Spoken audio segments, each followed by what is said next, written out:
ZYR 737, 102,9 MHz. Rádio Papacaça FM, Bom Conselho, Pernambuco. Papacaça Debate. Entrevista.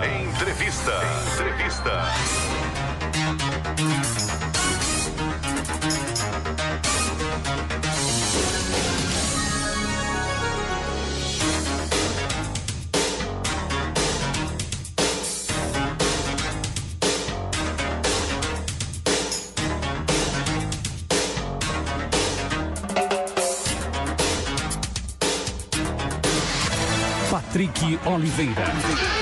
11h05, 11h05, aqui na 102,9. Está começando agora a nossa entrevista. E hoje, como eu falei, estou recebendo o pastor George Gabriel. Ele que é líder, é pastor da Igreja Remanescente Fiel, Ministério Vida. Pastor, é um prazer muito grande. Acho que essa é a primeira vez que a gente tem esse contato. É uma satisfação muito grande. Obrigado pela aceitação do convite. Muito bom dia. Bom dia, Patrick. Para mim é um privilégio estar aqui, um prazer poder te conhecer, poder conhecer esse espaço, né, que tem sido uma bênção na vida das pessoas aos quais ela alcança, e poder nesse dia a gente compartilhar um pouco acerca desse assunto aí que é tão primordial, tão importante, que é a questão da família, do cristianismo. Então eu creio que Deus vai nos conduzir, vai nos levar a um tempo bem precioso nesse lugar. Muito bem, me valendo dos seus conhecimentos bíblicos, pastor, o remanescente fiel seria aquele remanescente de Israel, seria apóstolo Paulo, que foi, acho que, se eu não estiver enganado, foi em Romanos, o apóstolo Paulo escreveu em Romanos, o remanescente de Israel, veio daí em nome da igreja, pastor? Veja só, quando a gente recebeu de Deus a direção de plantar a remanescente fiel, a gente não tinha a noção ampla do que seria remanescente fiel. Porém, quando a gente vai adentrar a Bíblia, né, desde Gênesis até Apocalipse, nós vamos ver que Deus sempre teve um remanescente. E esse remanescente, ele é um resto que sobra, um resto bom, né? Que sobra diante de algumas realidades difíceis. Então, a nossa base, o versículo base, digamos assim, há muitos outros, mas é Romanos 11:5. Mas também agora, no tempo de hoje, sobrevive um remanescente segundo a eleição da graça. Nessa mesma carta aos Romanos, no capítulo 9, no versículo 27, Paulo vai dizer assim: se o Senhor não tivesse deixado o remanescente, nós já seríamos como Sodoma e Gomorra, né? Então, assim, o remanescente tem um papel muito importante, né? Então, assim, não apenas o remanescente de denominação, mas o remanescente como sendo o povo de Deus, né? Que vem sobrando aí dessas dispersões, desses momentos que a Bíblia traz. Há quanto tempo a igreja está presente aqui em Bom Conselho? A Igreja Remanescente Fiel está em Bom Conselho há 7 anos. 7 anos. 7 anos, é uma criança. E o senhor é pastor já desde quando? Quando foi que iniciou a sua carreira, a sua vida pastoral? A minha vida pastoral começou no final de 2008. Eu estava na cidade de São João, ali próximo a Garanhuns, e eu fui convidado pelo pastor Alex Fabiano. Na época eu era da Querigma, né, da igreja Querigma, e eu fui convidado com ele, juntamente com a minha família, para vir para Bom Conselho. O trabalho aqui em Bom Conselho estava bem difícil, bem sofrido, e aí a gente veio para cá no final de 2008, ficamos na Querigma até o final de 2014, né? Eu digo que no melhor momento Deus me arrancou de lá. Eu não sei porquê, mas foi assim, né? Nós estávamos muito bem.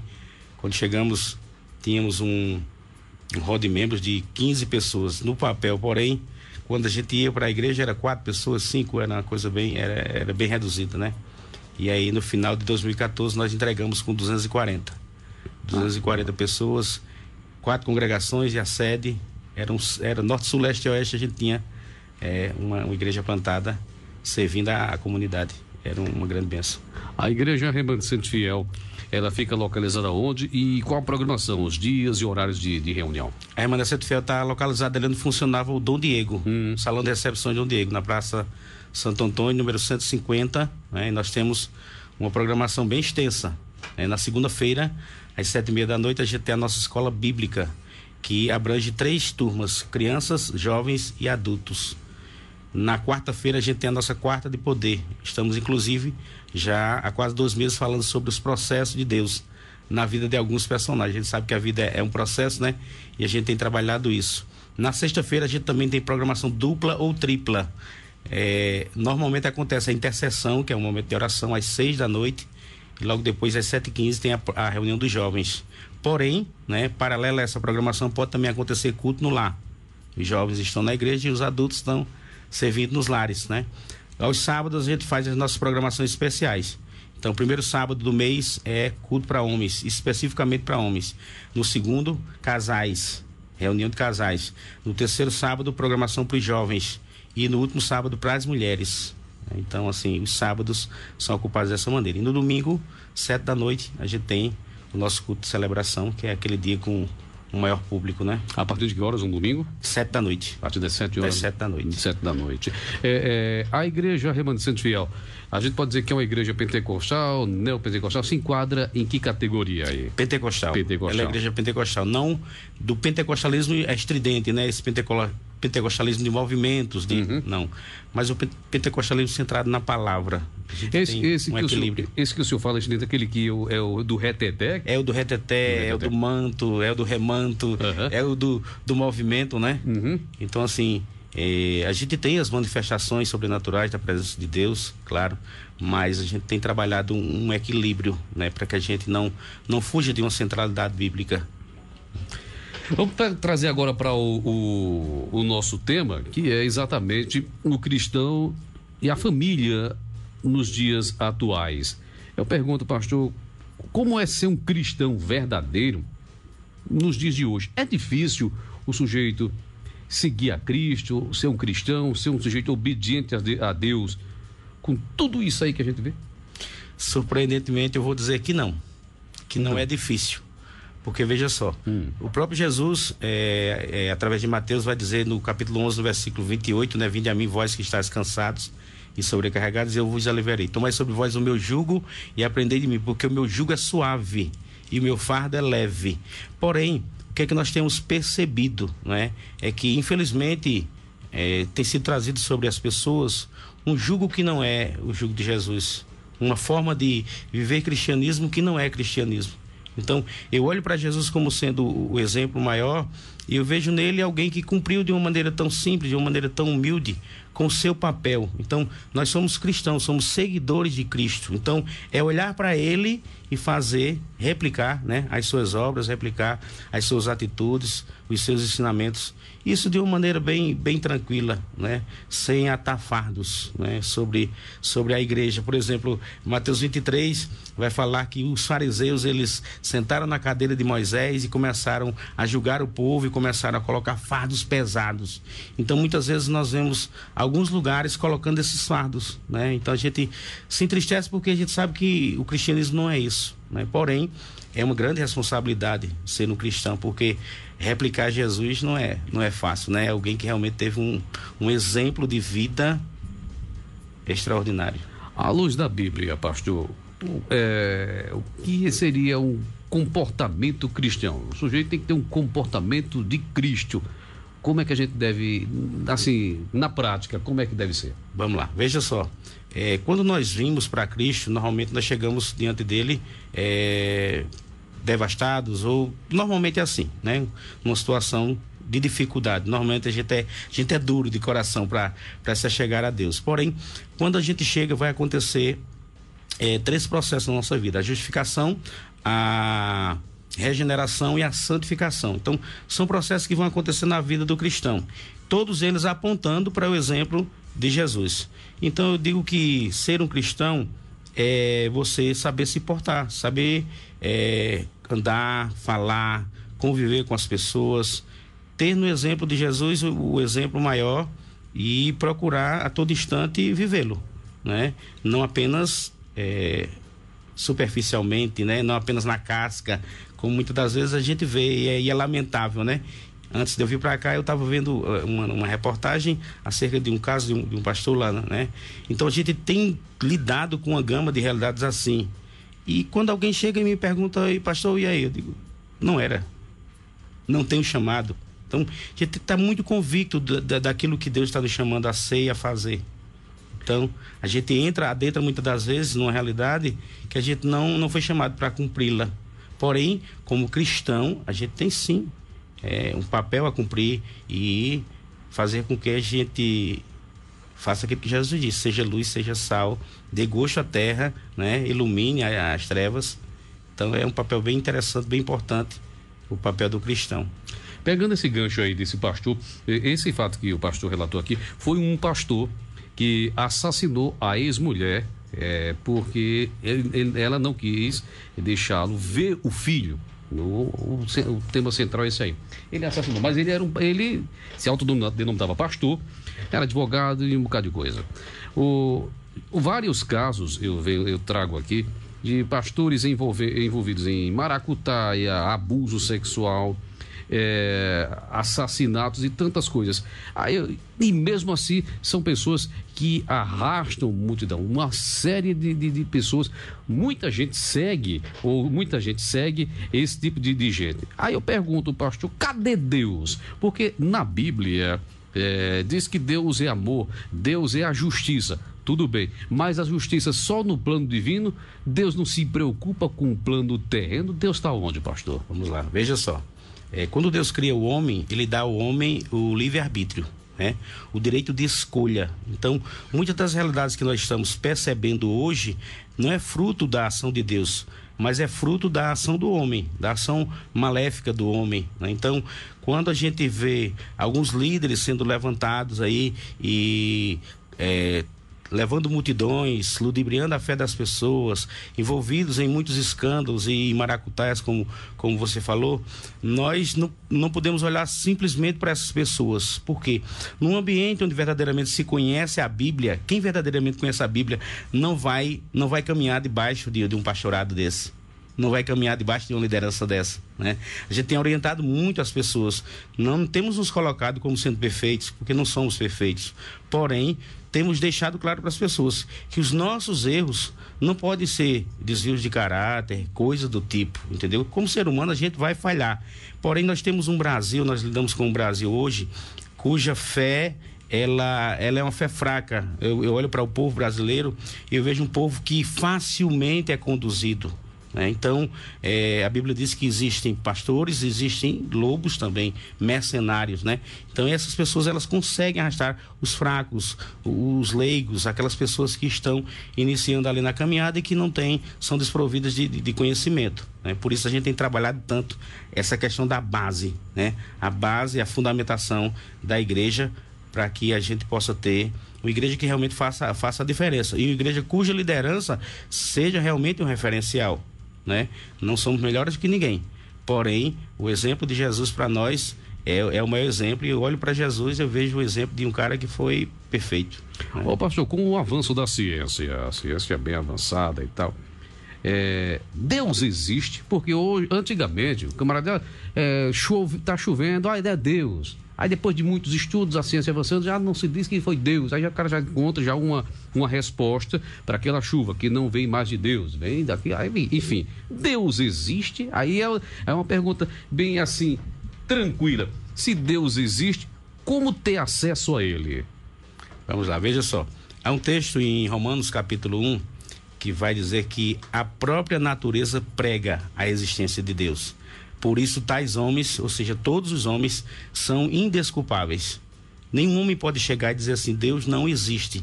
Porém, Deus é um Deus que, para que eu acesse a Ele, eu preciso estar aberto. Eu preciso querer, eu preciso desejar, né? Então, muitas das vezes existem algumas realidades que as pessoas dizem assim, rapaz, eu acho que é mentira, esse cara tá doido, né? Como é que falasse com Deus, tal? Por exemplo, quando Deus me direcionou a plantar a Remanescente Fiel, a iniciar a Remanescente Fiel, eu tive com ele uma experiência de 6 horas. 6 horas. Eu morava em Garanhuns, né? E eu tinha saído da Querigma recentemente, e isso era o mês de janeiro. Eu como militar, eu sou militar aposentado, e aí eu ia trabalhar no dia 2 de fevereiro, aqui na cadeia pública aqui de Bom Conselho. E aí o mês de janeiro foi um mês de silêncio, eu não ouvi Deus. Deus em silêncio. Eu achava que eu iria passar um tempo, passar um ano, quem sabe, né? Porém, na madrugada, à meia-noite, exatamente à meia-noite, do dia 1º para o dia 2º, para o dia 2, que era o dia que eu vinha trabalhar, o dia 2, eu vi aquela voz. Eu estava dentro do quarto, que como família, né? Eu sou muito, muito grudo, muito apegado, e estava no quarto eu, minha esposa e minhas 2 filhas. né? Elas 3 lá na cama e eu coloquei um colchão ao pé da cama ali e estava por lá. E aí eu vi claramente a voz de Deus, né? E aí alguém chega perguntando, mas como dá para discernir? Quando você se envolve, quando você conhece uma pessoa, por exemplo, eu não lhe conhecia, mas se eu estiver ouvindo a rádio e a sua voz ecoar, eu vou discernir, é Patrick, tá? Então, a proximidade, a intimidade vai fazendo isso. Então, a gente vai conhecendo Deus mais profundamente. Então, naquela noite, né, da meia-noite até as 6 da manhã, foi de choro, de leitura da palavra. Eu ia e vinha, ele falando comigo e dizendo, olha, faça assim, tal, né? E no meu testemunho eu costumo dizer que ele não errou um versículo. Ele me mandava para o texto e o texto era exatamente aquele texto. Então, foi até 6 da manhã essa conversa, né? Então, porém, eu não posso chegar e dizer assim, a toda hora, a todo instante, né? Isso é banalizar a presença de um ser tão supremo, tão superior, né? Quando a gente olha para a vida de Noé, por exemplo, construindo aquela arca, segundo os historiadores, nós vamos ver ali apenas 5 momentos de fala de Deus com Noé, para um período de 120 anos, né? Porém, no nosso coração, no nosso íntimo, né, Deus sempre está nos tocando, está sempre nos falando e querendo esse relacionamento, querendo essa proximidade. Porém, cabe a nós dizer sim ou não. O senhor, como relator, sendo um homem família, um homem que preserva e ama a família, qual a sua leitura, qual a sua visão da família hoje? Vou pegar aqui para o nosso, no mundo todo, mas restringindo aqui para o Brasil. Qual a visão que o senhor tem sobre a família nos dias de hoje? Veja só, a perspectiva bíblica de família, né, ela está tipificada ali em Adão e Eva, lá no começo, né? A junção de dois seres de sexos opostos, né, que vão procriar, que vão dar continuidade a esse legado. Porém, nós vamos ver que a ação do homem, ela vai trabalhando para deformar, para desfazer, para desmerecer, para diminuir, né, essa família, essa entidade criada por Deus. Então, a ação do homem ao longo do tempo, ela vem realmente sendo muito prejudicial. Porém, nós não podemos olhar apenas para a ação do homem. Nós precisamos olhar também para aquelas ações que vêm acontecendo e que vão revelando, né, uma família cristã verdadeira. Por exemplo, se alguém perguntasse, se você chegar para alguém e perguntar, olha, qual é o ponto mais forte, ou qual é o ponto onde o pastor Gabriel mais se destaca, certamente as pessoas vão dizer na questão família. Por quê? Porque eu entendo que Deus, né, numa hierarquia, numa sequência, Deus, família, igreja. Então, a família, para mim, ela tem um papel primordial. Sem minha família, eu não teria possibilidade de exercer um pastorado. E aí é onde entra essas questões que a gente vai vendo de tantos escândalos, de tantas coisas. Por quê? Porque a família é desconsiderada, é deixada de lado, né? Então, eu olho para o contexto de Brasil e eu vejo desde as lideranças até mesmo as pessoas que caminham numa comunidade de fé. Eu vejo uma necessidade de uma reestruturação, de uma manutenção no equilíbrio dessa família, nas bases, na fundamentação dessa família. Por quê? Por um lado tem acontecido as situações que vêm devastando, mas eu preciso olhar para um broto que vem surgindo, que vem nascendo, uma resistência, né, em manter a família tradicional, em conservar os valores, em conservar os princípios. Então, para onde vai estar o meu olhar? Eu vou olhar para o caos, eu vou olhar para aquilo de bom que está acontecendo. Eu tenho que olhar para aquilo de bom que está acontecendo. Por exemplo, se eu olhar para dentro da minha comunidade de fé, eu vou ver nossas crianças sendo cuidadas de uma forma maravilhosa. Nós temos uma pastora, minha filha, ela é pastora de criança, né? Deixa eu dar só uma pincelada acerca da minha família, né? Eu sou casado com a pastora Elisângela há 25 anos, né? São 25 anos aí de caminhada.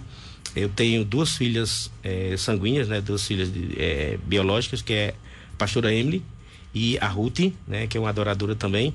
E tenho 2 filhos do coração, que é o Adeilson, que já me deu um neto, né, casado com a Jéssica, me deu um neto, e tenho a Jaqueline, que é noiva. Então, assim, nós temos essa maneira de caminhar. Então, quem convive com a gente mais estreitamente, quem vai na nossa casa, percebe que há realmente uma família estruturada. Aí você chega e diz assim, mas pastor, sempre foi assim? Não. Nos 5 anos em que eu não estava com Jesus firme, em que eu não estava ali, foram 5 anos bem difíceis, lá no começo do nosso casamento, do nosso relacionamento. Porém, quando Jesus chegou, começou a ajustar tudo. Então, o que as famílias do Brasil precisam para se ajustar é realmente se renderem à presença de Deus, aquilo que a Bíblia traz como valores, né, como princípios. Não de uma forma tão... Eu vejo às vezes é uma pressão muito grande para que as pessoas sejam a pulso, sejam, né? Não, você não é assim. Deixa a palavra entrar, deixa a palavra fazer a obra, deixa Deus tratar. Então a gente tem lidado muito bem com essa questão, né? As nossas crianças têm sido muito bem cuidadas, muito bem orientadas, né? Nós temos os nossos jovens, que também tem o meu genro, que é pastor também, né? Pastor Levi. Se você vê ele, você vai ficar meio... O cara é assim, diferentão, né? Tem um alargador grande, o cara com tatuagem, né? Que é uma questão, isso aí, o povo olha assim e diz, meu Deus. Pronto, pegando essa questão aí, tem uma igreja, na verdade eu conheço um pastor, eu vou citar o nome dele, que ele ele não é aqui de Pernambuco, é de Alagoas, pastor Daniel. Sim. Ele é da igreja... acho que da igreja Renascer, mas ele é um pastor bem moderno, é um pastor que usa uma tatuagem e tal, ele vai pregar uma camisa regata, ele tem um alagador, ele usa um bocado de coisa diferente, só que é muito criticado, e ele é o meu amigo particular, eu gosto muito dele, ele mora até aqui em Pobre dos Índios, só que ele é muito criticado pelo jeito. Aí entra a questão, porque o pessoal diz, não, porque o corpo é o templo do Espírito Santo. Então riscaram o templo do Espírito Santo, porque ele tem um bocado de tatuagem, botou uma coisa na orelha e tal. Onde é que entra esse versículo nesse contexto? Não há. Esse contexto aí, na verdade, ele está sendo interpretado de forma errada, né? De forma errada. Isso é alvo de muitos debates, porque veja só, vamos lá. Normalmente as pessoas, elas adentram a 2 campos que não são delas. O campo do julgamento, que é de Deus, e o campo da condenação, da acusação, que é do diabo. Então eu costumo dizer o seguinte, eu nem sou Deus, nem sou o diabo, eu nem julgo nem acuso. Não posso olhar para uma pessoa e simplesmente desprezá-la e dizer, não, olha, para você não tem salvação, para você não tem jeito, porque olha para você, cara, você tá aí todo cheio de tatuagem, você tem esse jeito aí e tal. Não, porque Deus não olha assim. Deus olhar para o íntimo, para o interior, para o coração. Então, às vezes a gente encontra uma pessoa dessa com um coração fantástico, com uma vida com Deus, ilibada, uma vida que ninguém tem do que acusar. E aí o cara vai ser condenado pelo estereótipo, por aquilo que é externo. Porém, o que é que a gente orienta? Qual a motivação para você fazer uma tatuagem? Essa motivação, ela tem realmente uma base, ela tem uma fundamentação? Você considerou o aspecto família? Como é que seus pais vão reagir a isso, né? Como é que a comunidade ao seu redor vai reagir a isso? Nós vivemos em uma cidade do interior, de Pernambuco, né? Então, uma comunidade uma cidade um município de princípios muito arraigados ali, né? Então, assim, é preciso considerar tudo isso para que haja realmente um propósito, se vai fazer, né? Porém, olhando para muitas das vezes como as pessoas veem, a gente sempre orienta para que não faça, né? Porém, nós não vamos condenar uma pessoa porque ela tem uma tatuagem ou porque ela, né, usa um adereço diferente, porque não há base bíblica para isso, não há base bíblica. Na verdade, o pessoal vai usar um texto lá do Velho Testamento, né, que diz, pelos mortos não golpeais o vosso corpo, né? Então, era uma forma de culto que as pessoas realizavam, de um culto pagão, onde as pessoas tatuavam, por exemplo, morreu um parente meu e aí eu vou, como forma de reverenciar esse parente, eu vou tatuar no meu corpo e tal, e era uma forma de culto pagão. Então isso aí realmente mas não tem nada a ver com uma tatuagem que nós vemos. Até porque há uma pesquisa no Brasil que no ano 2025 nós vamos ter 60% da população com algum tipo de tatuagem. E aí 60% condenado? Né? Entendeu? Lá pegando o começo da conversa, o senhor falou que a família, traduzindo, é uma instituição criada por Deus. Por Deus. Por muito bem. Hoje em dia a família está um pouco desmantelada, a gente não vê a regra, como o senhor falou, do jeito que Deus criou. Mas sendo Deus onisciente, onipresente, onipotente, tendo Sim. toda a força, sabedoria, enfim, e estando em todo lugar, mas ele deu o livre-arbítrio. Mas por que ele não resgata e não resolve essa questão familiar? Já que foi ele mesmo que criou. Por que ele está deixando a coisa assim por conta do bode mesmo? Vamos lá, Deixa só. Há uma profecia de Malaquias que vai dizer que viria alguém que converteria o coração dos pais aos filhos e dos filhos aos pais. E essa pessoa é Jesus. Então, essa ação ela pode acontecer a partir de Jesus. Porém, Deus não vai forçar a barra. Deus não é esse Deus que força a barra, que usurpa do seu poder, que usa do seu poder de maneira a fazer contrária à vontade da pessoa. Por exemplo, eu sou um pastor, certo? Estou aqui agora com você. Se eu quiser sair daqui agora e ir para o bar beber, eu vou beber. Deus não vai fazer nada. Certamente o Espírito Santo vai tentar, ali, rapaz, não vai, mas eu tenho esse direito. Eu tenho esse livre-arbítrio para fazer. Por que não faço? Mas, pastor, abre só um parênteses, mas pegando esse gancho aí, Faraó, então, não teve o livre-arbítrio, porque a própria Bíblia diz que Deus endureceu o coração de Faraó para que ele pegasse aquela peitica com Moisés. Como é que eu vou entender? Vamos lá. Havia um propósito naquela realidade. Certo. Então a gente precisa considerar isso. Ezequiel vai dizer que ele inclina o coração do rei para onde ele quer. Certo? Inclinar. É diferente de determinar. Entendeu? Então, Deus pode, por um propósito, endurecer o coração de uma pessoa e fazer com que ela decida. A decisão não foi de Deus, a decisão foi de Faraó. Deus fez a ação de quê? De endurecer o coração dele, tocar o coração dele para aquele propósito. E aí, ele toma a decisão. A decisão veio dele. Entendeu? Não deixa o povo ir, não. Segura o povo aí. Por quê? Se a gente olhar para aquela história ali, nós vamos ver que Deus estava trabalhando não só em Faraó, mas Deus estava trabalhando no povo também. O povo que estava escravizado há 400 anos e que sai e morre no deserto. Daquela geração que saiu ali, apenas os abaixo de 20 anos foi que conseguiram seguir adiante. O povo estava escravizado e estava não apenas uma escravidão do serviço, mas uma escravidão, um jugo dentro de si. Então, às vezes, o tempo de Deus, o tempo de trabalhar de Deus, vai além da nossa perspectiva. Deus vai fazer agora. Pode fazer, não tem problema. Ele é onipotente, ele é todo poderoso. Ele pode fazer, sim. Mas existem realidades que ele vai trabalhar. E aí, alguém vai chegar aqui e de repente você é uma pessoa muito, muito generosa, bondosa, né? E sempre alguém chega aqui, Patrick, me ajuda aí. Aí você vai lá e pá. E de repente vai chegar alguém e você fechou o coração. Como assim? Como é que pode um negócio desse? Porque Deus está olhando uma realidade que a gente não está vendo. Então, trabalhando no propósito, trabalhando para dizer o quê? Patrick, cara, tu tá dando aí o dinheiro pro cara, o cara tá indo ali para fumar droga, para usar droga. E aí? Segura, entendeu? Então, assim, essa forma de Deus trabalhar, ela não é facilmente entendida, né? Então, a gente não é lógico, não é matemático, né? Não é tão simples como a gente imagina. Por exemplo, a Bíblia vai dizer que Deus se arrependeu, não é? E quando a gente vai trabalhar arrependimento, não é um arrependimento nosso, porque a gente se arrepende pelo erro. Deus não erra, entendeu? Então é uma realidade que se chama antropopatismo, né? Então, assim, é muito interessante essa questão. O Deus do Velho Testamento é o mesmo Deus do Novo Testamento? Eu faço essa pergunta porque no Velho Testamento, acho que em Juízes, Deus manda assassinar crianças, né? Crianças. Aqui no trecho o senhor pode até detalhar.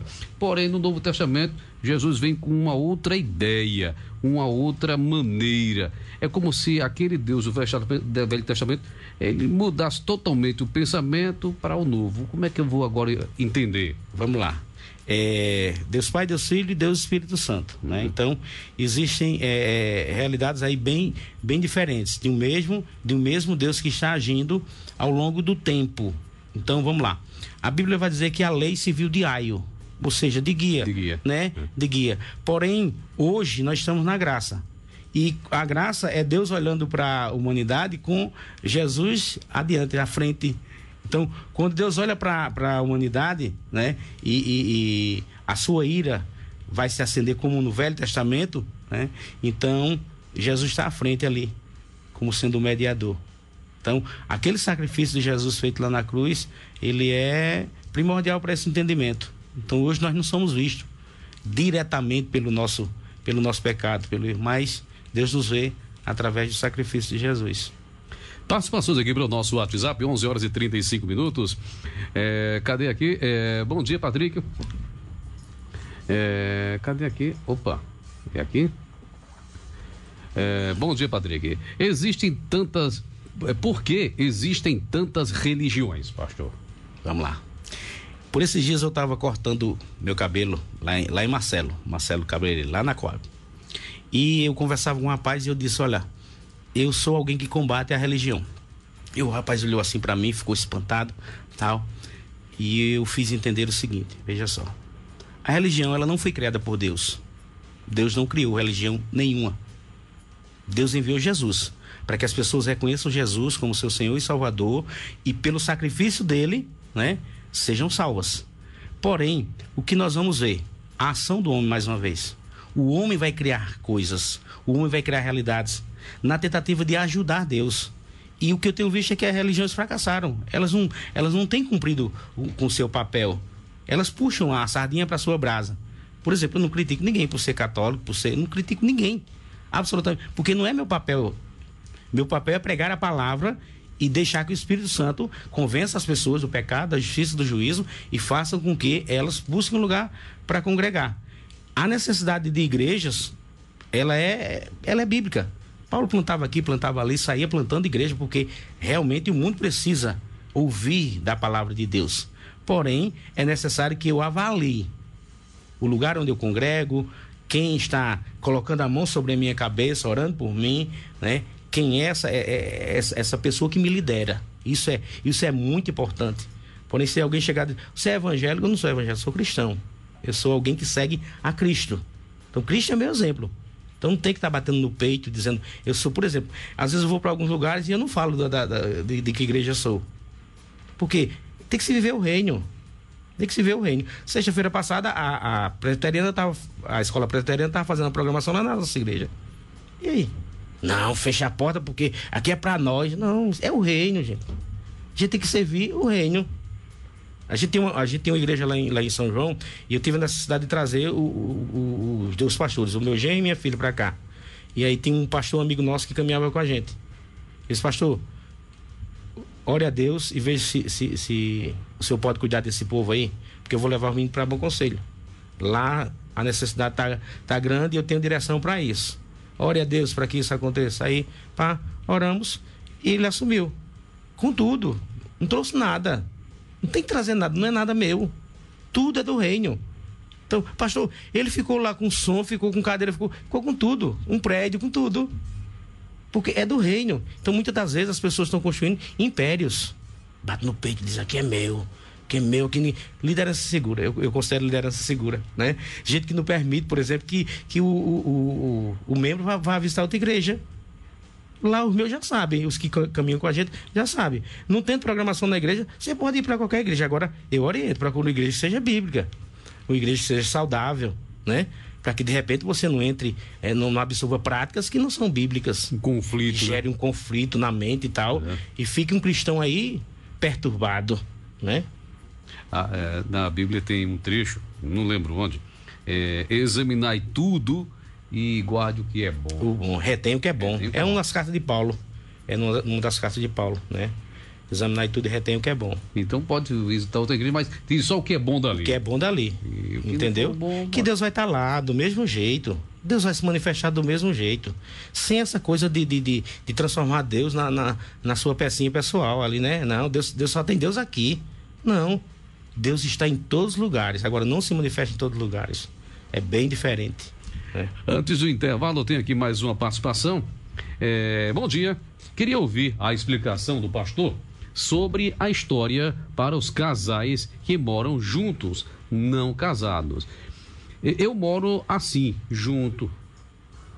Cadê? O padre não permite, mas Deus pediu para mim tomar a história, acho que tomar alguma decisão, né? E aí? É a Marta. Vamos lá. Aí eu vou apanhar de novo, viu? Porque nessa área aí eu também apanho. Veja, vamos lá. Quando a Bíblia fala de casamento, ela está falando apenas da formalidade no papel? Ou ela está estabelecendo um princípio onde o marido será marido de apenas uma mulher, a mulher será mulher apenas de um homem? O que é que a Bíblia está deixando claro ali? Qual o princípio que a Bíblia está estabelecendo? Você vai viver para você e você para você, acabou. Tchau. Vivam um para o outro. Porque quem vai dizer o tipo de termo é a Justiça Civil. E hoje, quando a gente olha para o Código Civil, a partir do artigo 1725, mais ou menos, nós vamos ver várias formas de casamento sendo instituídas, né? União marital consensual, até contratos. Por quê? Porque o direito, a partir de um tempo de convivência, já está estabelecido. Nós lidamos com um caso lá em São João de uma irmã que ela veio para Jesus e ela hoje eu creio que ela tem cerca de 30 anos de casada. Deve estar perto disso aí, perto de 30 anos de casada. Porém, o marido dela é dessas pessoas bem das antigas, bem ignorantão, sabe? Aquela pessoa que diz, eu não caso de jeito nenhum. E aí? Essa pessoa está condenada? Essa pessoa não pode fazer nada? Então, é preciso lidar nessa questão caso a caso. Caso a caso. Vocês vivem um para o outro? O princípio bíblico está ali. Na igreja... Não há traição, não há adultério. Uhum. Na igreja do Senhor existe a parte da Santa Ceia. Sim. Pronto, nesse caso aí, quando o sujeito não tá casado, quando eu digo casado, oficialmente, perante a lei, sim, dos homens. O sujeito está morando com a mulher, quer dizer, o homem com a mulher, normal, já tem muito tempo. Ele pode participar da ceia? Sim. Sem nenhum dor de cabeça? Sem nenhum dor de cabeça. Por quê? Vamos lá. O texto de 1 Coríntios 11, 23, a partir do 23, ele vai deixar claro que o homem, a pessoa que vai cear, que vai se examinar. Então, o que eu vejo muitas das vezes? Alguns líderes dizendo quem ceia e quem não ceia. Então, se eu apliquei uma disciplina, porque a disciplina existe na igreja, apliquei uma disciplina a você, eu posso chegar para você e lhe orientar. Dizer, Patrick, não sei não dessa vez não, né? Segura aí. O que você fez foi algo que, ok, uma orientação. Porém, a Bíblia deixa claro, examine-se o homem a si mesmo. Aí quando a Bíblia fala do comer indignamente, quem é digno? Qual de nós é digno de participar da mesa do Senhor? Nenhum de nós é digno. Mas aquele indignamente é você comer de forma assim, dizer assim, tanto faz como tanto fez. Tanto faz como tanto fez, isso aqui não é nada, isso aqui não serve para nada. Não, aquele momento é um momento de contrição, é um momento da gente trazer à memória o que Cristo fez, é um momento da gente se preparar para a sua vinda, é um momento realmente muito precioso, que precisa ser muito bem trabalhado. Porém, não há necessidade de ser batizado nas águas, porque a base bíblica é muito falha para isso, né? Algumas igrejas só batizam, só ceia se for batizado. Entendeu? Eu exorto para que o curso da caminhada siga. Você entregou a vida para Jesus, qual é o próximo passo? Fazer um curso de batismo, entender o que é batismo e descer as águas. E sair seguindo. Para tudo que Deus tiver para você, deixa acontecer. Se abra para viver. Porém, isso não vai ser determinante para que você seja ou não. Ah, sim? Não vai ser determinante para que você seja ou não. Porque lá em Marcos 15, 16, 16, 15, alguma coisa assim, diz, quem crê e for batizado, aí certo, será salvo. E quem não crê, será condenado. Quem é que vai... Essa sequência, exatamente essa sequência. Crer, ser batizado. Porém, o ser salvo não é por ser batizado. Ah, certo. O batismo é realizado o batismo de um salvo. Certo, e agora entendi. Eu criei e aí eu estou salvo. Eu creio em Jesus Cristo. O batismo é a consequência. O batismo é uma publicação de fé. É uma declaração pública de fé. É um testemunho público de fé. Entendeu? Então, assim, a gente tem trabalhado muito essas questões, desconstruído muita coisa. Muita coisa. Estou conversando com o pastor Gabriel. É o pastor Gabriel, o pastor Jorge Gabriel, da igreja Cristã Remanescente Fiel, Ministério Vida. Eu vou fazer o seguinte, eu vou aqui abrir o intervalo, já retornaremos com o nosso bate-papo, a nossa conversa. Você tem alguma dúvida, alguma pergunta? A oportunidade é essa. O pastor está aqui pronto, preparado, alinhado e afiado para responder, tirar qualquer dúvida. Continue aí, não sai daí, permaneça aí. Continue na sintonia 102,9 Papacassa FM. De segunda a sexta, estou com vocês aqui na sua Papacassa, com os bastidores da capital do país, o comentário e a interpretação dos fatos do Brasil e do mundo. De Brasília, Alexandre Garcia. Comentários de Alexandre Garcia. Oferecimento App Bradesco. Organize sua vida financeira com um único botão. Investe aqui na Farmagê, é assim.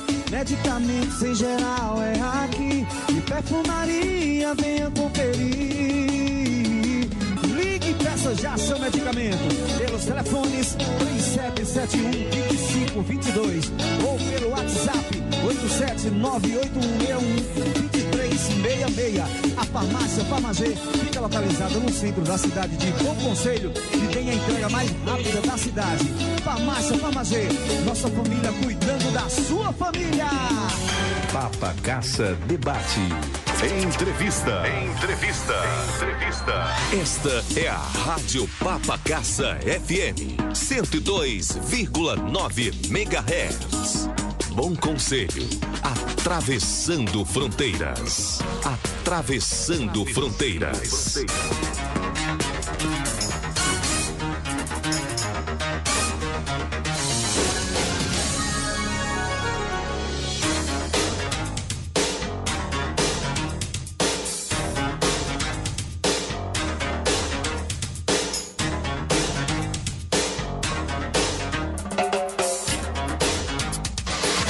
Patrick Oliveira.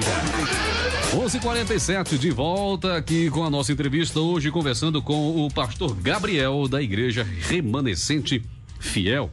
Deixa eu só dar um recadinho aqui. Olha, foi perdida uma carteira contendo documentos em nome de Ricardo Posidônio Alves. Quem encontrou ou encontrar, entrar em contato com o telefone que é o WhatsApp 99942-2737, 99942-2737. Dando aqui um outro recadinho, às 11h47, eu falo para você agora do Arrelic. Olha, pés frios, inchaço, dor nas pernas, rachaduras nos pés, sensação de formigamento nas mãos, nos pés, varizes, pele ressecada, excesso de peso. Chegou a solução. Arrelic, esse é o produto. O Arrelic, ele foi desenvolvido para limpar seu sangue do colesterol ruim, do ácido úrico, da gordura no fígado, da glicose alta e das impurezas que impedem uma boa circulação. Use 3 vezes ao dia e rapidamente você sentirá os benefícios. Meu amigo, minha amiga, eu disse Arrelic. Esse produto resolve o seu problema. Você encontra nas farmácias ou então em lojas de produtos naturais. O Arrelic, ele vai mudar a sua vida. O Arrelic, ele é da Siga Natural. 11h48. Uma outra participação, Patrick. O que eu acho errado de alguns evangélicos é dizer que os católicos estão no inferno. Eles estão realmente no inferno ou estão salvos? Eita, pastor, danou-se. E aí? Muito simples. Ninguém vai ser salvo por ser católico ou por ser evangélico. Porém, eu preciso entender, né, o que é que a Bíblia condena na forma de prática. E eu preciso estar atento a isso. Porque, de repente, eu exerço algumas práticas que são para minha condenação, né? Então, eu preciso entender que para ser salvo eu preciso acreditar, receber Jesus como meu Senhor e Salvador, né? E viver uma vida que glorifique o seu nome. Isso independentemente de religião. Porque qual seria a motivação para condenar alguém que, por exemplo, não pratica a idolatria? Que é normalmente a causa que se atribui, né, aos católicos, né, a questão da idolatria. É preciso que se entenda o que é idolatria, né? E é preciso que se trabalhe muito, muito bem. Isso é um assunto muito, muito amplo, né? É um assunto muito amplo, porém eu preciso avaliar se eu estou sendo uma pessoa idólatra, porque aí a Bíblia vai dizer, lá em Apocalipse, né? capítulo 21, versículo 8 e também 22:15 vai dizer que realmente os idólatras, mas aí está falando de quê? De prática, né? De repente, não está falando que é por ser isso ou por ser aquilo. Por quê? Porque também existe a idolatria gospel, né? Quantos não são aí os que estão na mídia e que são idolatrados e que são... Isso aí, é esse cuidado que você tem que ter. O que é que está entrando no meu coração? O que é que está sendo gerado no meu coração? A quem eu estou dando reverência? A quem eu estou cultuando? A quem eu estou adorando? Então, não se trata de ser católico ou evangélico, não se trata de nada disso. Uma outra pergunta aqui. Bom dia, Patrick. Pergunte ao pastor por que padre não pode casar e pastor pode. Eita, pastor. Vamos lá. Veja só. Certa feita eu participei de uma aula do Colégio Nossa Senhora do Bom Conselho com o pastor, o padre Rivaldo, né? E ao final ele fez as considerações dele, né? Falando um pouco acerca da doutrina católica. E aí eu disse, olha, nós temos a Bíblia como única regra de fé e prática. Ele disse, nós temos a Bíblia e nós temos a tradição e nós temos os dogmas. Então, existem realidades dentro da Igreja Católica que são internas, questões internas. O celibato, né, que é o caso dos padres, né? Eles não podem, eles têm que entender essa condição e viver essa condição. Entendeu? Então, é uma questão interna. Não é que Deus atribuiu, não. Deus disse que o homem deveria casar. Mas veja só, eu acredito, né? Isso aí é um crer meu, né? Que mais adiante, lá na frente, eu creio que a pressão vai ser grande e talvez permitam. O apóstolo Paulo, pegando esse gancho, o apóstolo Paulo disse que bom é que não se case. Que não se mas case. Se não se aguentar, vá lá e case. Vá lá e case, né? É aí onde as pessoas param muitas vezes e perguntam, e aí, Paulo era solteiro ou Paulo era viúvo? Pois é, rapaz. Né? Aí. Fica essa dúvida aí, né? É verdade, é verdade. E não adianta a gente também querer responder tudo da Bíblia. Uhum. Né? Acho que é Deuteronômio 29 vai dizer que as coisas encobertas pertencem a Deus e as reveladas aos homens. Então, nem tudo da Bíblia você vai ter clareza para afirmar.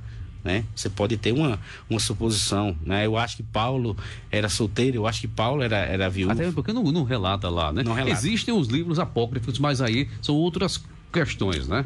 Vão ser usados como conteúdo histórico, digamos assim. Né? Porque assim, isso é uma questão também muito interessante, essa questão da interpretação da Bíblia. Isso.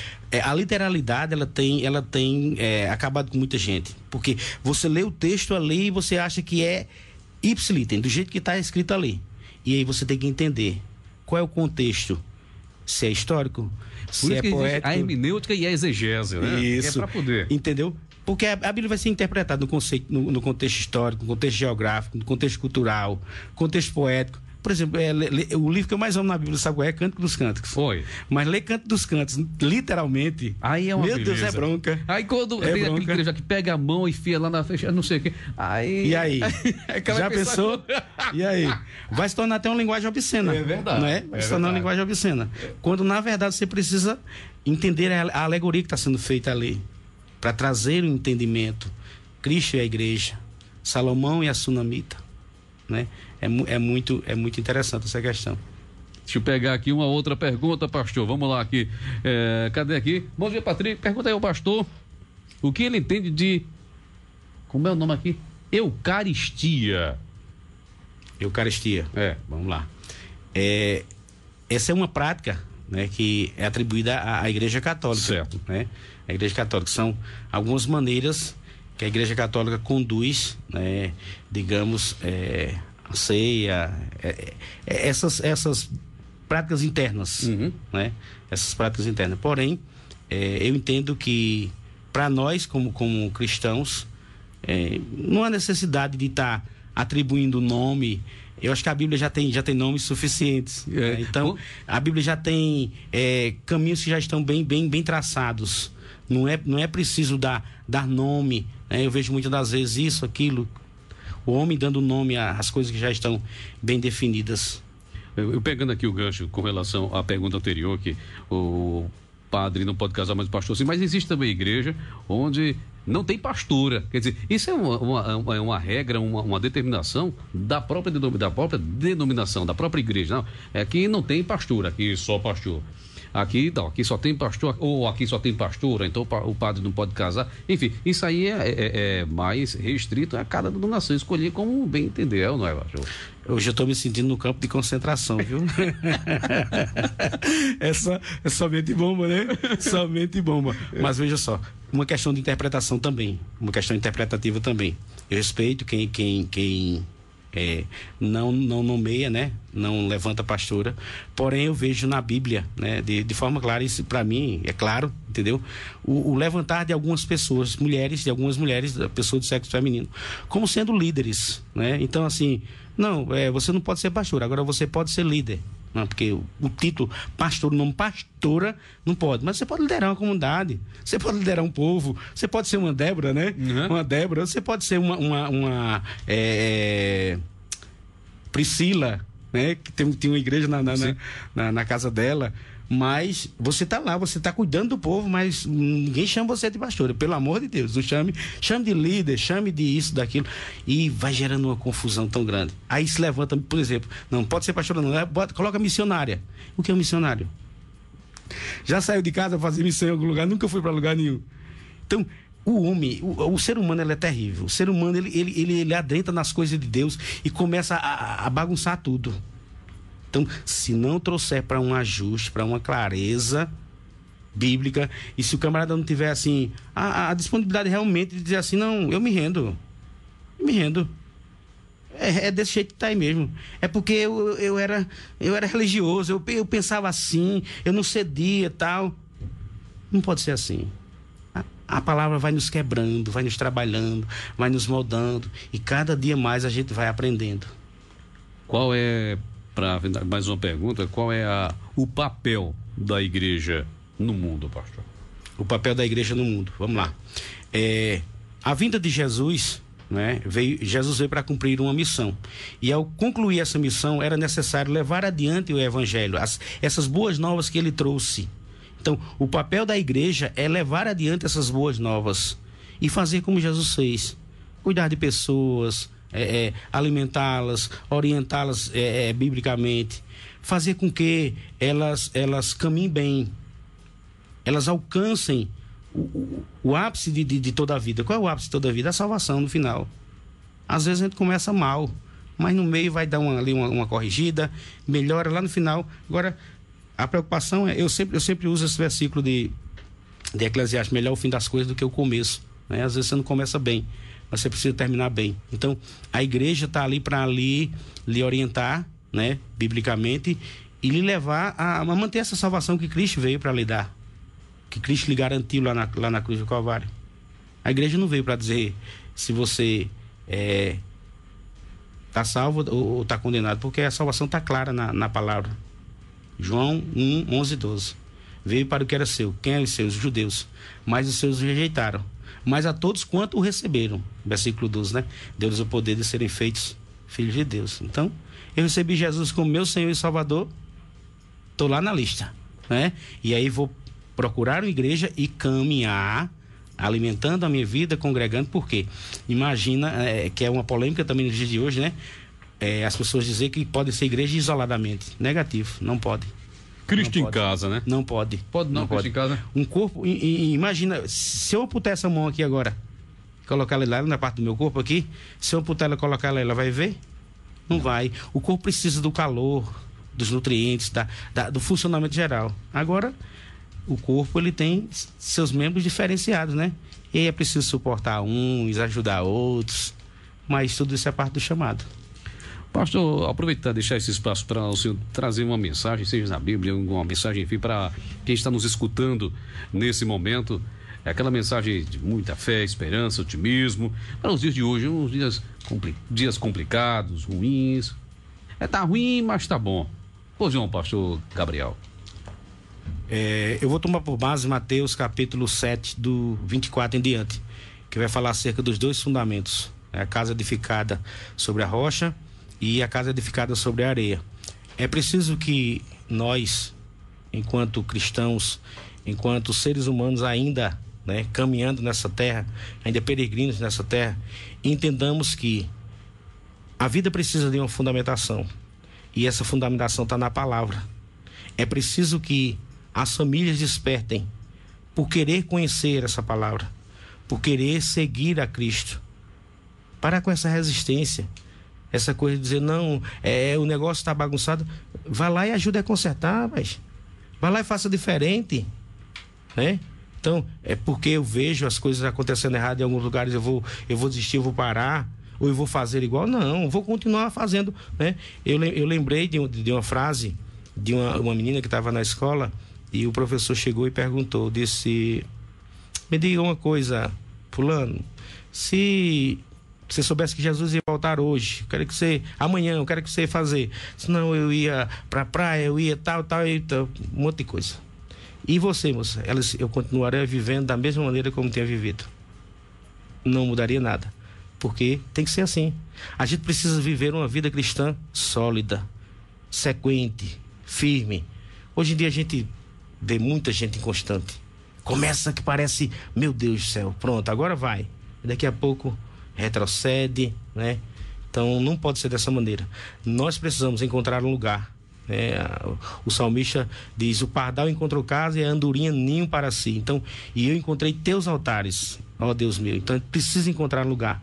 Parar com essa coisa de dizer assim, não, eu vou ser cristão em casa. Não, vá lá e vá lidar com aquela realidade daquela pessoa que você não gosta, que te fez mal. E aí Deus vai trabalhar perdão na sua vida, Deus vai lapidar a sua vida através disso. Porque olhar para uma comunidade de fé e imaginar que vai ser tudo, até gente, é ser humano. Não pode ser assim. E eu queria orar pelas famílias, né? Orar pelas famílias para que Deus seja trazido de volta para dentro das famílias. A gente tem visto aí as escolas sendo tocadas porque alguém chega e diz assim, tira Deus dentro das escolas, né? Essa luta, essa guerra aí para diminuir a presença de Deus. A gente tem que aumentar a presença de Deus. Agora a gente tem que trabalhar para que as pessoas respeitem as pessoas. Ela quer seguir aquela religião. Se Cristo não libertar ela, deixa ela lá, mas é o direito dela. Se o Espírito Santo não convencer ela, deixa ela lá. Você não tem que forçar, você não vai salvar ninguém. Então deixa as pessoas à vontade. Por quê? Elas vão sendo tocadas. Eu não sei se dá tempo. Pois eu posso, né?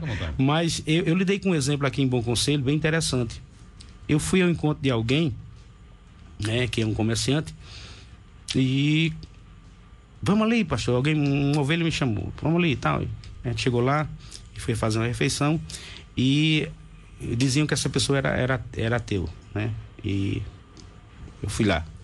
Cheguei lá e o cara já se interessou assim, já veio, que chega a ver se lambendo, né? Como se fosse, vou pegar mais um aqui. Aí já vieram alguns pastores aqui e tal, e não aguentaram não, o arroz não. Correram. E foi, mas tá certo. A refeição e tal.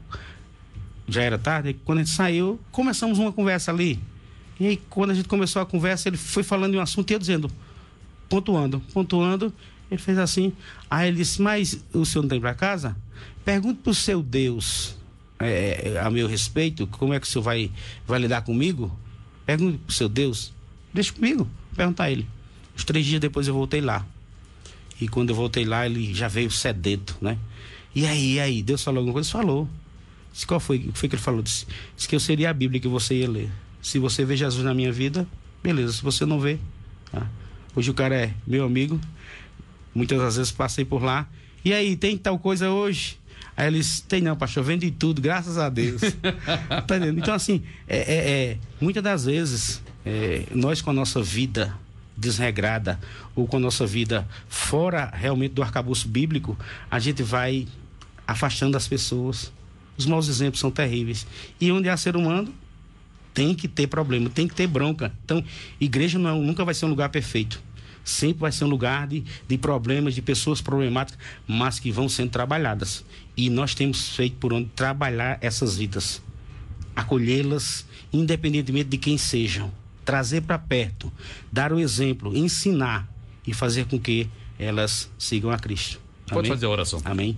Pai, em nome de Jesus, eu quero nesse momento agradecer ao Senhor pela vida de Patrick, por esta rádio, por sua família, por todos aqueles que fazem parte deste lugar, Pai. Quero pedir ao Senhor que o Senhor abençoe a cada família aqui da nossa cidade, das cidades circunvizinhas, onde quer que esse som esteja chegando, meu Pai, as ondas dessa rádio estejam chegando, que o Senhor possa abençoar cada família, meu Pai. Que em nome de Jesus, o nosso Brasil possa experimentar nesse tempo uma obra de restauração sobre as famílias e nós possamos ver uma igreja forte, Senhor amado, sendo levantada biblicamente, Senhor, para cuidar dessas famílias, para alicerçá-las, alimentá-las e levá-las a Cristo. Em nome de Jesus, nós abençoamos a cada uma vida que nos ouve neste dia, Pai. Pedimos ao Senhor que o Senhor as toque, que o Senhor as cure, que o Senhor as restaure, em nome do Senhor Jesus. Amém. Pastor Gabriel, foi um prazer muito grande recebê-lo aqui no programa, satisfação também conhecê-lo e em outras ocasiões vamos conversar aqui no programa, é muito bom conversar com o senhor. Um abraço, vem aí eu Tocando Bola, amanhã a gente se fala às 7 da matina e mais um Show da Manhã. 7 da matina, Jornal Completo, 8 horas do Show da Manhã. Obrigado pela sua audiência, saúde, sorte, sucesso, muita paz, muita luz e até amanhã, tchau. ZYR 737, 102,9 MHz. Rádio Papacaça FM, Bom Conselho, Pernambuco. A rádio que tem a sua cara. Rádio que tem a sua cara.